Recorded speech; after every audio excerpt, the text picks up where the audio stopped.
বিস্তারিত সংবাদ এখন। প্রতি বছরের মতো এবছরও মমরাজ আগরওয়াল রাষ্ট্রীয় পুরস্কার প্রদান করা হলো মাধ্যমিক, উচ্চ মাধ্যমিক, সিবিএসই, আইসিএসই, আইএসসি সহ এলএলবি, এমবিবিএস, সিএ প্রভৃতি বিষয়ের ওপর কৃতী ছাত্রছাত্রীদের। কলকাতার রাজভবনে অনুষ্ঠিত এই অনুষ্ঠানে উপস্থিত ছিলেন মহামান্য রাজ্যপাল সহ মমরাজ আগরওয়াল প্রমুখ।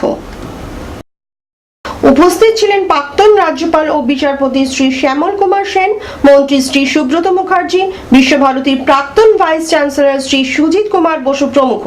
ছাত্রছাত্রীদের জীবনে চলার পথে ও ভবিষ্যৎ শিক্ষা পড়াশোনার ক্ষেত্রে এই পুরস্কার তাদের আরো উৎসাহিত করে। পুরস্কারের মধ্যে ছিল শংসাপত্র ও 5,000 টাকা।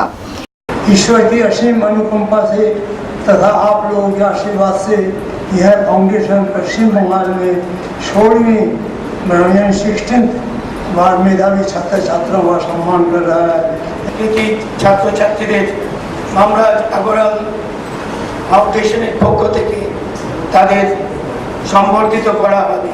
Awards to outstanding young children who have done themselves, their parents and the state proud by their performance. It is easily the best that I can possibly think of.